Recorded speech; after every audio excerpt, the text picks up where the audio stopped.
I wasn't planning on reviewing this game, but as you'll realize further into the video, I just had to.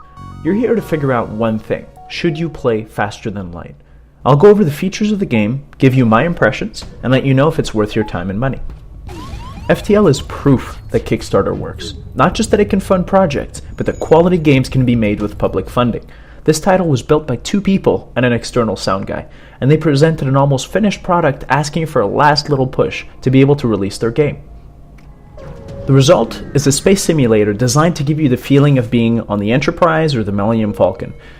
You command a ship with vital information concerning a weakness in an experimental weapon that could devastate the Federation. That sounds familiar. Gameplay consists of using your crew to manage your ship's systems and attack the other vessel. Crew members will have to man stations to increase efficiency, put out fires, repair broken systems, and deal with hostile boarding parties. Your goal is to jump from beacon to get to the long-range jump location, at which point you move on to the next sector.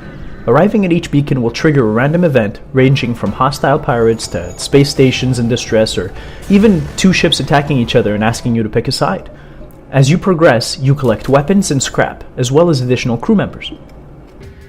This game wasn't made for everybody, but if you've always wondered what it would be like to captain a ship in a science fiction setting, then this game was made just for you. The game is polished, the UI is clear, and you always know what to do. Another thing I really like about it is that you can boot it up and play it for just a few minutes. Also, because of its low system requirements, it'll run on just about anything. That means you can install it on your laptop so you never have to play Minesweeper again. When you're trying to decide whether or not to buy a game, knowing that you're getting some bang for your buck is really important. And in this game, no encounter is ever the same. If a random event that you've already seen pops up a second time, then you might be in an asteroid field this time, or using a new set of weapons, or have a different ship altogether. What's more is that you'll unlock new ships and layouts with each playthrough. That means that they've paced a large portion of the game's content to really give you your money's worth. You could be playing this game forever. Another thing you have to think about is if your money is better spent on something else. At $10, FTL only has one other game it can be compared to: Artemis.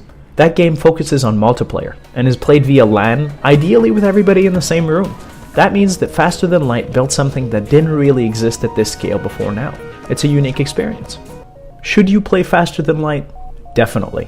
It has solid gameplay, great 16-bit aesthetics, a unique but somehow familiar sci-fi setting, and replayability like you wouldn't believe.